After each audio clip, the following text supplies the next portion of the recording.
তাহলে আমরা আগের দিন মানে আগের পাঠে রাষ্ট্র শব্দটি কিভাবে উৎপত্তি হয়েছিল এবং রাষ্ট্রের যে বিভিন্ন রকম সংজ্ঞা রয়েছে সেই সংজ্ঞাগুলো আলোচনা করেছিলাম। মানে বিভিন্ন রাষ্ট্রবিজ্ঞানী যে বিভিন্ন দৃষ্টিকোণ থেকে তাদের সংজ্ঞাগুলো প্রদান করেছেন সেই সংজ্ঞাগুলো আমরা আলোচনা করেছিলাম। সেই সংজ্ঞা আলোচনা করতে গিয়ে আমরা আলোচনা করেছিলাম গার্নারের সংজ্ঞা। মানে গার্নার রাষ্ট্রের যে সংজ্ঞা দিয়েছিলেন সেই সংজ্ঞার পরিপ্রেক্ষিতে আমরা কিন্তু রাষ্ট্রের যে বৈশিষ্ট্য বা উপাদানগুলো আছে সেগুলো আমরা আলোচনা করব বলে স্থির করেছিলাম। সেই বিষয়টা নিয়ে আজকের আলোচনা। তাহলে ক্লাস 11 সেমিস্টার 1 তোমাদের এই যে অধ্যায়টা রয়েছে দ্বিতীয় অধ্যায়, সেই দ্বিতীয় অধ্যায়ে আজকে আমরা পার্ট 2 এর জন্য আলোচনা করব। পার্ট 2 এর জন্য আলোচনা। সেই পার্ট 2 তে আমরা যে বিষয়গুলো আলোচনা করব, মানে আজকে যে বিষয়গুলো আলোচনা করব সেই বিষয়গুলো হচ্ছে কি রাষ্ট্রের বৈশিষ্ট্য বা রাষ্ট্রের উপাদান, রাষ্ট্র গঠন করার জন্য যে সমস্ত বৈশিষ্ট্যগুলো দরকার সেই বিষয়টা আলোচনা করা হবে। এবং তার সঙ্গে আলোচনা করা হবে আমাদের যে ভারতবর্ষে যে রাজ্যগুলো আছে, পশ্চিমবঙ্গ, বিহার, ত্রিপুরা, উড়িষ্যা, উত্তরপ্রদেশ, এই সমস্ত যে রাজ্যগুলো রয়েছে সেই রাজ্যগুলোকে কি রাষ্ট্র বলা যাবে, বা সম্মিলিত জাতিপুঞ্জ তোমরা সবাই জানো বিষয়টা কি, সেই সম্মিলিত জাতিপুঞ্জকে কি রাষ্ট্র বলা যাবে, এই দুটো বিষয় নিয়ে আমরা আলোচনা করব। তাহলে আমরা চলে আসি প্রথমেই গার্নারের সংজ্ঞাতে। গার্নারের সংজ্ঞাতে যদিও আমরা আগের দিন গার্নারের সংজ্ঞাটা বলেছিলাম বা আলোচনা করেছিলাম। তাহলে গার্নারের সংজ্ঞায় রাষ্ট্র বলতে কি, বা গার্নার রাষ্ট্রের সংজ্ঞা কি দিয়েছেন? রাষ্ট্রবিজ্ঞান ও শাসনতান্ত্রিক আইনের ধারণা হিসাবে রাষ্ট্র হলো অল্প বিস্তর বহু সংখ্যক ব্যক্তি নিয়ে গঠিত এমন একটি জনসমাজ যা নির্দিষ্ট ভূখণ্ডে স্থায়ীভাবে বসবাস করে, যা বহিঃশত্রুর আক্রমণ থেকে নিজেকে সম্পূর্ণ বা প্রায় মুক্ত রাখে এবং যার একটি সুসংগঠিত সরকার রয়েছে এবং সেই সরকারের প্রতি অধিকাংশ জনগণের আনুগত্য রয়েছে। তাহলে এখানে আমরা গার্নারের সংজ্ঞাটাকে বিশ্লেষণ করলে দেখতে পাবো রাষ্ট্রের 4টি বৈশিষ্ট্য রয়েছে। প্রথম বৈশিষ্ট্য কি? জনসমষ্টি। 2 নম্বর বৈশিষ্ট্য নির্দিষ্ট ভূখণ্ড। 3 নম্বর বৈশিষ্ট্য সরকার। 4 নম্বর বৈশিষ্ট্য সার্বভৌম। তাহলে এই 4টি রাষ্ট্রের কিন্তু মূল বৈশিষ্ট্য। এছাড়াও আরো 3টি বৈশিষ্ট্য দেখা যায়, সেগুলো হচ্ছে যেগুলো অতটা গুরুত্বপূর্ণ বৈশিষ্ট্য নয়, সেখানে স্থায়িত্ব রয়েছে, অন্যান্য রাষ্ট্রের স্বীকৃতি রয়েছে এবং জাতীয়তাবাদ রয়েছে। তাহলে আমরা আজকে প্রথমে যে বিষয়টি আলোচনা করব জনসমষ্টি। একটা রাষ্ট্র গঠন করার জন্য জনসমষ্টি অবশ্যই প্রয়োজন।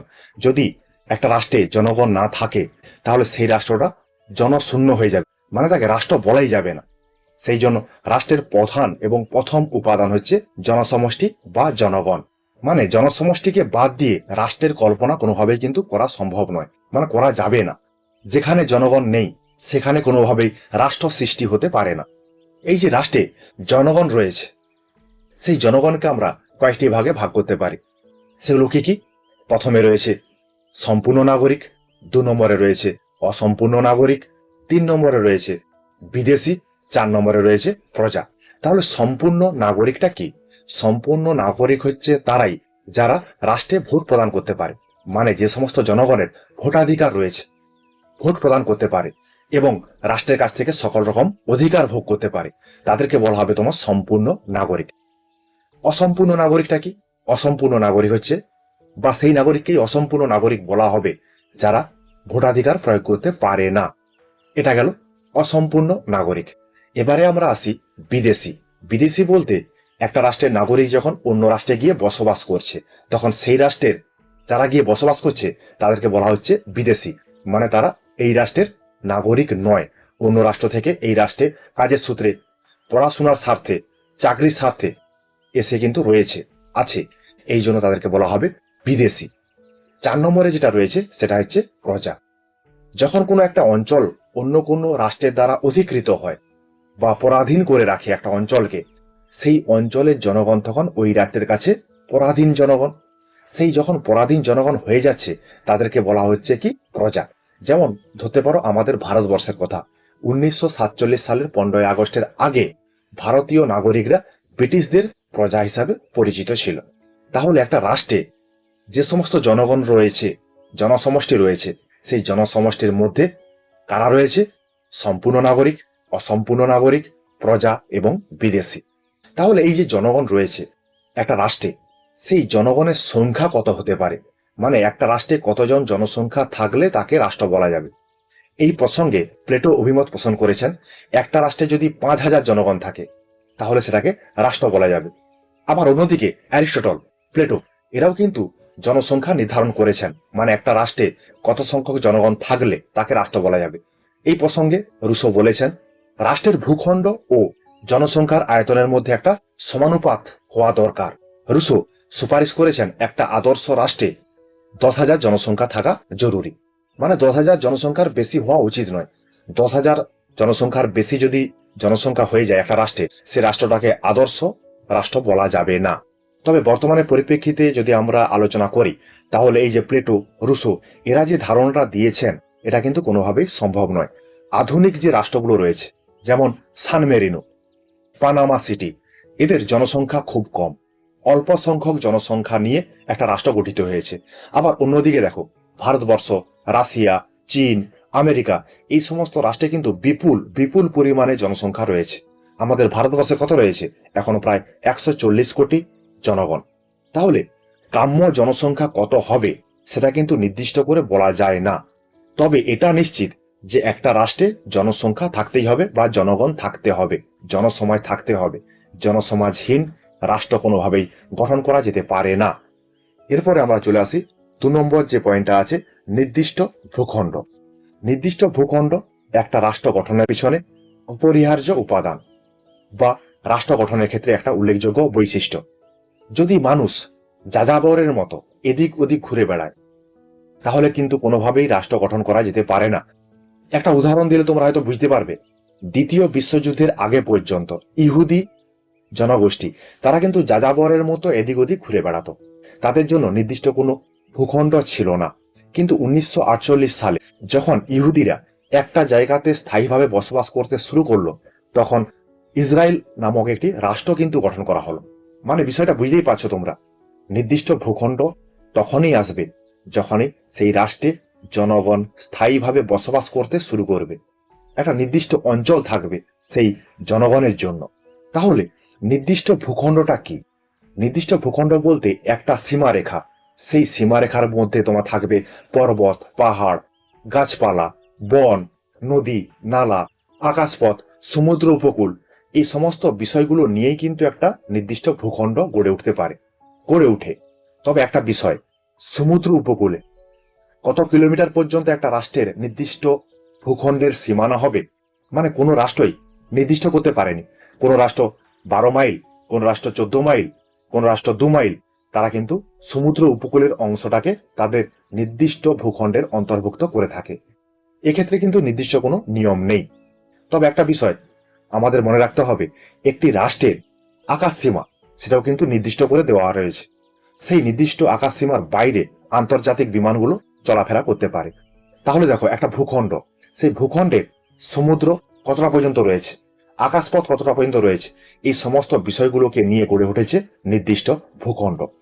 তাহলে এই নির্দিষ্ট ভূখণ্ড নিয়েও বিভিন্ন রাষ্ট্রবিজ্ঞানীদের মধ্যে মত পার্থক্য রয়েছে। কোনো কোনো রাষ্ট্রবিজ্ঞানী বলেছেন একটা রাষ্ট্রের ভূখণ্ড অনেক বিশাল হওয়া দরকার। আবার কোনো কোনো রাষ্ট্রবিজ্ঞানী বলেছেন যে একটা না, রাষ্ট্রের যে ভূখণ্ড রয়েছে সেটার আয়তন অনেকটা ছোট হওয়া দরকার। যেমন দেখো, আমাদের ভারতবর্ষ নির্দিষ্ট ভূখণ্ড যখন আমরা দেখতে যাচ্ছি কত বড় বিশাল ভূখণ্ড রয়েছে। আমেরিকা যুক্তরাষ্ট্র, তার কত বড় ভূখণ্ড রয়েছে। রাশিয়া তেমনি, অন্যদিকে পানামা সিটি, তার ভূখণ্ড কতটা? তার ভূখণ্ড কিন্তু সামান্য। তাহলে ভূখণ্ড যতটাই হোক না কেন, সেটাকে আগে ভূখণ্ড হতে হবে, সেই ভূখণ্ডে জনগণকে বসবাস করতে হবে, তার একটা নির্দিষ্ট সীমানা থাকতে হবে। তবে এ প্রসঙ্গে একজন রাষ্ট্র দার্শনিক টিটসকে তিনি বলেছিলেন, ক্ষুদ্র রাষ্ট্র হচ্ছে পাপের প্রতীক। তাহলে একটা রাষ্ট্রে যদি ভূখণ্ড বিশাল হয়, বড় হয়, তাহলে সেখানে জনগণ কিন্তু সুখে স্বাচ্ছন্দ্যে বসবাস করতে পারে, কারণ সেখানে খনিজ সম্পদ অঢেল রয়েছে, প্রচুর পরিমাণে খনিজ সম্পদ রয়েছে। সেখানে যে জনগণ রয়েছে, সেই জনগণের কাছ থেকে শ্রম পাওয়া সুবিধা হয়, অনেক সহজ হয়। এই জন্য তোমার নির্দিষ্ট ভূখণ্ডটা এখন বর্তমান দিনে বড় হওয়ার প্রয়োজনীয়তা রয়েছে। এরপরে চলে আসি আমরা সরকার। সরকার ছাড়া কিন্তু একটা রাষ্ট্রের কল্পনা করা যায় না। রাষ্ট্র একটি তত্ত্বগত ধারণা, আবার বলি রাষ্ট্র একটি বিমূর্ত ধারণা। সেই রাষ্ট্রের যে বিমূর্ত ধারণা সেটাকে মূর্ত করে তোলে সরকার। রাষ্ট্র তো আর কিছু বলতে পারে না। রাষ্ট্রের যে অভাব অভিযোগ, তার যে চাহিদা রয়েছে, সেগুলো পূরণ করে সরকার। মানে রাষ্ট্র সরকারের মধ্য দিয়ে তার নিজের ইচ্ছাটাকে ব্যক্ত করে। আমরা যখন জন লকের কথা জেনেছিলাম, জন লক কিন্তু প্রথম বলেছিলেন রাষ্ট্র এবং সরকার বিষয়টা আলাদা, কিন্তু আমরা গুলিয়ে ফেলি, রাষ্ট্র সরকারকে এক করে ফেলি। রাষ্ট্র সরকার কিন্তু কোনোভাবেই এক নয়। এই বিষয়টা আমাদের অবশ্যই জানা দরকার। তাহলে সরকার সরকার হচ্ছে রাষ্ট্র গঠনের একটি তৃতীয় উপাদান। সরকার রাষ্ট্রের উদ্দেশ্য সাধনের যন্ত্র। গেটেল এই প্রসঙ্গে বলেছেন সরকার হলো রাষ্ট্রের একটি সংস্থা বা যন্ত্র। এই প্রসঙ্গে আরেকজন রাষ্ট্র দার্শনিক উইলবি মন্তব্য করেছেন কি? উইলবি তিনি মন্তব্য করেছেন কি সরকার হলো একটি প্রতিষ্ঠান বা যন্ত্র যার মধ্য দিয়ে রাষ্ট্র তার ইচ্ছাকে গঠন করে এবং কার্যকর করে। যেটা আমরা প্রথমে বলে এলাম, রাষ্ট্রের ইচ্ছাকে ব্যক্ত করে কে? সরকার। সেটাই কিন্তু উইলবি এখানে বলেছেন। তাহলে এই যে সংজ্ঞাগুলো বা এই যে উক্তিগুলো বলে যাচ্ছে, এগুলো কিন্তু অবশ্যই মনে রাখবে বা পড়বে। এগুলো কিন্তু ইম্পর্টেন্ট, পরীক্ষাতে পড়ে। তাহলে এই সরকার সরকার কিন্তু তিনটি বিভাগ নিয়ে গঠিত: শাসন বিভাগ, আইন বিভাগ এবং বিচার বিভাগ। এই তিনটি বিভাগ নিয়ে সরকার গঠিত হয়। বিভিন্ন রাষ্ট্রে সরকারের ধরনটা কিন্তু আলাদা। কোন রাষ্ট্রে এক নায়কতন্ত্রী সরকার রয়েছে, কোন রাষ্ট্রে গণতান্ত্রিক সরকার রয়েছে, আবার কোন রাষ্ট্রে রাষ্ট্রপতি শাসিত সরকার রয়েছে, আবার কোন রাষ্ট্রে সংসদীয় বা মন্ত্রী পরিষদ পরিচালিত সরকার রয়েছে, আবার কোন দেশে এককেন্দ্রিক সরকার রয়েছে, আবার কোন দেশে যুক্তরাষ্ট্রীয় সরকার রয়েছে। তাহলে দেখো, রাষ্ট্র আছে, রাষ্ট্রে জনগণ আছে, সেখানে সরকারও আছে, সরকারের বিভিন্ন রকম রূপ রয়েছে। তবে আমরা রাজনৈতিক যে আদর্শ রয়েছে, মতাদর্শ রয়েছে, সেই মতাদর্শের পরিপ্রেক্ষিতে রাষ্ট্রের যে সরকারগুলো রয়েছে, সে সরকারকে আমরা দুভাগে ভাগ করতে পারি। একটা হচ্ছে বুর্জুয়া গণতান্ত্রিক সরকার, আর একটা হচ্ছে সময়তান্ত্রিক সরকার। এই যে বুর্জুয়া গণতান্ত্রিক সরকার, এগুলো তোমার দেখা যায় ভারত, ব্রিটেন, মার্কিন যুক্তরাষ্ট্র, এই সমস্ত দেশে বা রাষ্ট্রে। কিন্তু সময়তান্ত্রিক যে সরকার রয়েছে, সেগুলো কোথায় দেখা যায়? চীন, কিউবা এবং ভিয়েতনামে। তাহলে আমরা রাষ্ট্রের তিনটি বৈশিষ্ট্য দেখলাম: জনসমষ্টি, নির্দিষ্ট ভূখণ্ড এবং সরকার। এরপরে আমরা যে বৈশিষ্ট্যটা দেখব, সেই বৈশিষ্ট্যটা হচ্ছে কি? সার্বভৌমিকতা। এটা কিন্তু রাষ্ট্রের গুরুত্বপূর্ণ একটা বৈশিষ্ট্য। এই বৈশিষ্ট্যটা যদি না থাকে, তাহলে কিন্তু কোনোভাবেই রাষ্ট্র গঠিত হতে পারে না। রাষ্ট্রের অন্যান্য তিনটা বৈশিষ্ট্য থাকবে, যদি সার্বভৌমিকতা না থাকে তাহলে সেখানে কিন্তু রাষ্ট্র গঠিত হতে পারে না। তাহলে সার্বভৌমিকতা শব্দটির অর্থ কি? সার্বভৌমিকতা শব্দটির অর্থ হচ্ছে চরম ক্ষমতা, একটা রাষ্ট্রের চূড়ান্ত ক্ষমতা। এই সার্বভৌমিকতাকে রাষ্ট্রের প্রাণ বলা হয়ে থাকে। একটা মানুষের দেহে প্রাণ না থাকলে কি হয়? মৃত বলে ঘোষণা করা হয়। তাহলে সেই রকম একটা রাষ্ট্রের যদি সার্বভৌমিকতা না থাকে, তাহলে সেই রাষ্ট্রটাকে রাষ্ট্র বলা যাবে না। তাহলে রাষ্ট্রের প্রাণ হচ্ছে সার্বভৌমিকতা, সেরকম রাষ্ট্রের মস্তিষ্ক হচ্ছে সরকার। সরকার পুরো রাষ্ট্রটাকে পরিচালনা করছে, কিন্তু রাষ্ট্রের প্রাণ কোথায় রয়েছে? সার্বভৌমিকতার মধ্যে। সেই সার্বভৌমিকতাকে দুভাগে বিভক্ত করা যায়। একটা হচ্ছে আভ্যন্তরীণ সার্বভৌমিকতা, আর 2 নম্বরে রয়েছে বাহ্যিক সার্বভৌমিকতা। তাহলে আভ্যন্তরীণ সার্বভৌমিকতাটা কি? আভ্যন্তরীণ সার্বভৌমিকতার অর্থ হচ্ছে এটাই: রাষ্ট্রের অভ্যন্তরে, মানে রাষ্ট্রের ভেতরে, রাষ্ট্রের আইনই কিন্তু চূড়ান্ত। অর্থাৎ কোনো ব্যক্তি, প্রতিষ্ঠান, এমনকি সরকার সেই আইনকে অমান্য করতে পারে না। অন্যদিকে বাহ্যিক সার্বভৌমিকতা, বাহ্যিক সার্বভৌমিকতার মানে হচ্ছে বহিঃশত্রুর আক্রমণ থেকে, মানে বিদেশি কোনো শত্রুর আক্রমণ থেকে রাষ্ট্র যখন সম্পূর্ণ এবং প্রায় সম্পূর্ণ নিজেকে মুক্ত রাখে, তখন তাকে বলা হবে বাহ্যিক সার্বভৌমিকতা। কিন্তু এই যে বর্তমান কাল, বর্তমান দিন, এই সময়ে কিন্তু আভ্যন্তরীণ সার্বভৌমিকতা এবং বাহ্যিক সার্বভৌমিকতা এটা কিন্তু অনেকটাই ক্ষুণ্ণ হচ্ছে। কি কারণে ক্ষুণ্ণ হচ্ছে? আভ্যন্তরীণ সার্বভৌমিকতা তখনই ক্ষুণ্ণ হচ্ছে যখন রাষ্ট্রের অভ্যন্তরে প্রচলিত প্রথা, রীতিনীতি, জনমত গড়ে উঠছে, তখন সেই বিষয়গুলোকে কোনোভাবেই সার্বভৌমিকতা অমান্য করতে পারে না। তাদের কাছে এই সার্বভৌমিকতা অনেকটাই মাথা নিচু করে দেয়। তাহলে এই দিক থেকে আভ্যন্তরীণ সার্বভৌমিকতাটা কিন্তু অনেকটাই দুর্বল। অন্যদিকে বাহ্যিক সার্বভৌমিকতা, যেটা বললাম, বহিঃশত্রুর আক্রমণ থেকে একটা রাষ্ট্র যখন সম্পূর্ণ নিজেকে মুক্ত রাখবে, তখন তাকে বলা হবে বাহ্যিক সার্বভৌমিকতা। কিন্তু একটা রাষ্ট্র অন্য একটা রাষ্ট্রের সঙ্গে কি চুক্তি করে না, সন্ধি করে না? যদি একটা রাষ্ট্র অন্য একটা রাষ্ট্রের সঙ্গে সন্ধি চুক্তি করে, তাহলে কিন্তু সেই রাষ্ট্রের বাহ্যিক সার্বভৌমিকতাটা অনেকটাই কিন্তু ক্ষুণ্ণ হতে পারে বা ক্ষুণ্ণ হয়। এমনকি বিশ্বায়নের যুগে, এই যে বিশ্বায়নের যুগ চলছে, এই বিশ্বায়নের যুগে একটা রাষ্ট্র কিন্তু আর নিজেকে নিজের গণ্ডির মধ্যে আবদ্ধ রাখতে চাইছে না বা রাখতে পারছে না। কারণ একটা রাষ্ট্র অন্য রাষ্ট্রের সঙ্গে কি করছে, সন্ধি চুক্তি করছে। একটা রাষ্ট্র অন্য রাষ্ট্রের সংস্কৃতি, ভাষা, খাওয়া দাওয়া এগুলো গ্রহণ করছে। এই সমস্ত দিকগুলো যদি আমরা দেখি, তাহলে আমরা বুঝতেই পারবো যে একটা রাষ্ট্রের আভ্যন্তরীণ এবং বাহ্যিক সার্বভৌমিকতাটা অনেকটাই কিন্তু বর্তমানকালে ক্ষুণ্ণ হচ্ছে। একটা তোমাদের উদাহরণ দিলে তোমরা হয়তো বুঝতে পারবে। ভারত স্বাধীন হয়েছিল কবে? 1947 সালের 15ই আগস্ট। তাহলে 1947 সালের 15ই আগস্টের আগে ভারত কিন্তু পরাধীন ছিল।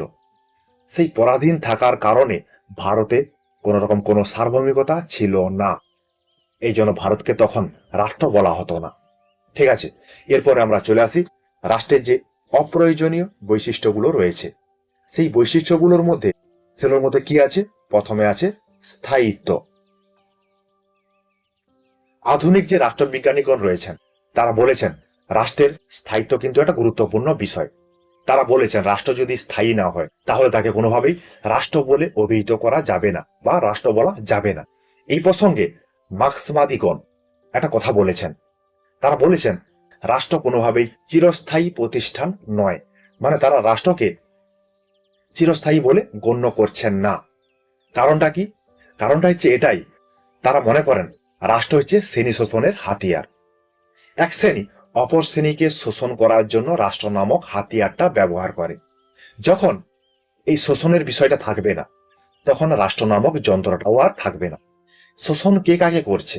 শোষণ পুঁজিপতিরা শ্রমিক কৃষক শ্রেণীকে শোষণ করছে। মানে শ্রমিক শ্রেণী, কৃষক শ্রেণী তাদের যখন অধিকারটা বুঝে নেবে, মানে যখন সমাজতন্ত্র প্রতিষ্ঠা হবে, তখন কিন্তু সবাই সমান। সেখানে শোষণ করবে কে আর শোষিত হবে কে, এরকম একটা যখন পজিশনে চলে আসবে, তখন রাষ্ট্র নামক যন্ত্রটির আর প্রয়োজনীয়তা থাকবে না। তখন রাষ্ট্র আপনা আপনি বিলুপ্ত হয়ে যাবে। ঠিক আছে, তাহলে স্থায়িত্ব। এরপর রয়েছে অন্যান্য রাষ্ট্রের স্বীকৃতি। অনেক রাষ্ট্রবিজ্ঞানী তারা বলেছেন একটা রাষ্ট্র যখন গড়ে উঠছে, তখন অন্য একটা রাষ্ট্র তাকে স্বীকৃতি দিলেই তবেই সেটা রাষ্ট্র বলে পরিগণিত হবে। তবে এটা ভ্রান্ত একটা ধারণা। একটা রাষ্ট্র গড়ে ওঠার পেছনে বা গড়ে উঠবে, তাকে অন্য রাষ্ট্র স্বীকৃতি দিবে, এই বিষয়টা কিন্তু কোনোভাবেই মেনে নেওয়া যায় না। বিশ্বে অনেক রাষ্ট্র আছে যে রাষ্ট্রগুলো অন্য রাষ্ট্রের দ্বারা স্বীকৃত প্রাপ্ত নয়। তাহলে সেগুলো কি আমরা রাষ্ট্র বলি না, রাষ্ট্র বলবো না?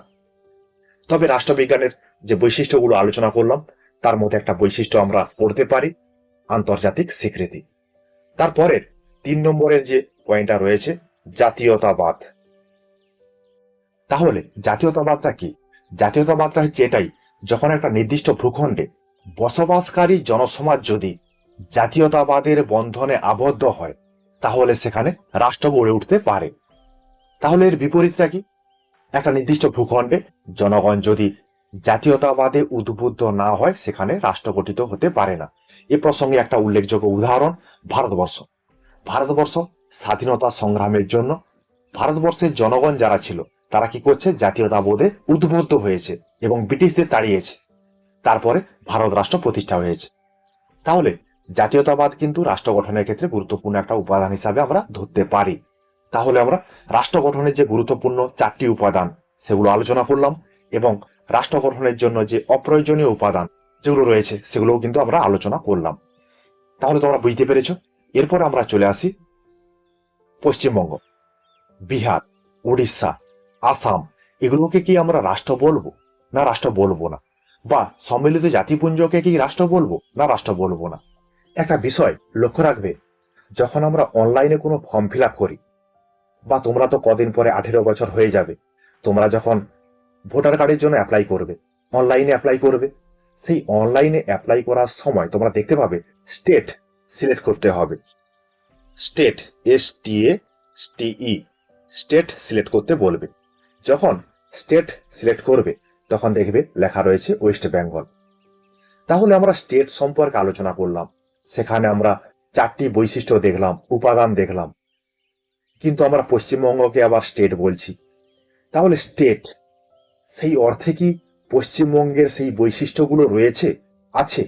আমরা মার্কিন যুক্তরাষ্ট্র, ভারত এগুলোকে স্টেট বলি, স্টেট বলতে রাষ্ট্র বলি, কিন্তু আবার বলছি পশ্চিমবঙ্গ, আসাম, উড়িষ্যা, বিহার, উত্তরপ্রদেশ, ভারতবর্ষে যে অঙ্গরাজ্যগুলো রয়েছে সেগুলোকেও কিন্তু আমরা স্টেট বলছি।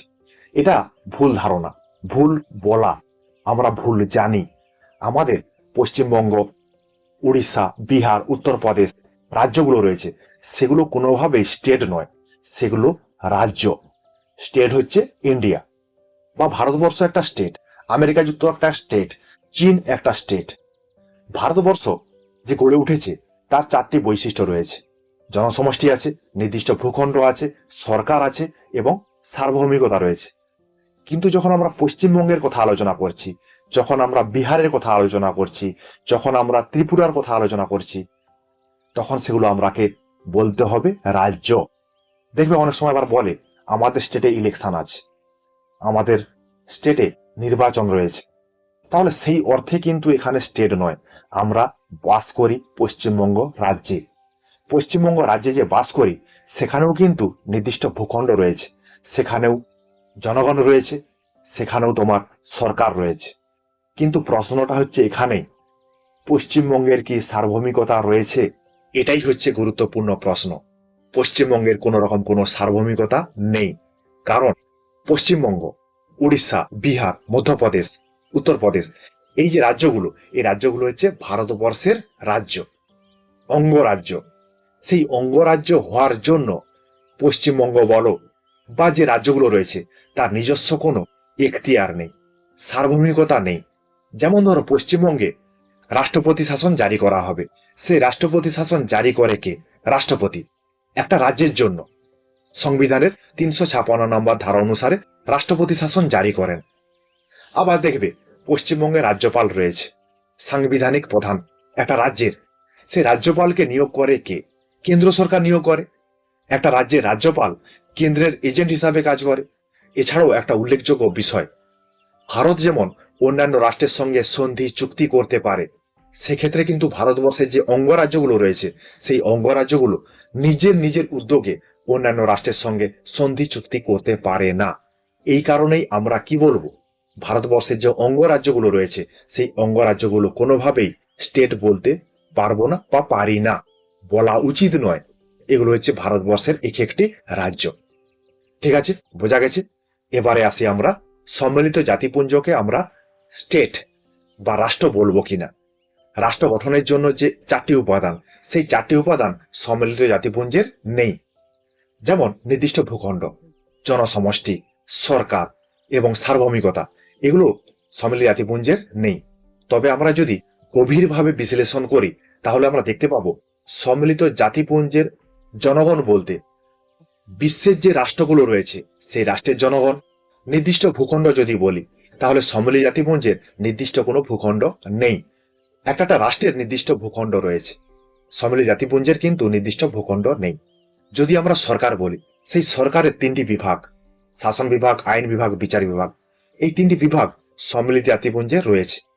যদি আমরা তীক্ষ্ণ বিশ্লেষণ করি, সম্মিলিত জাতিপুঞ্জের সাধারণ সভাকে আমরা আইনসভা বলতে পারি, সম্মিলিত জাতিপুঞ্জের নিরাপত্তা পরিষদকে শাসন বিভাগ বলতে পারি, সম্মিলিত জাতিপুঞ্জের আন্তর্জাতিক যে বিচারালয় রয়েছে সেই বিচারালয়কে আমরা একটা রাষ্ট্রের বিচার বিভাগ বলতে পারি।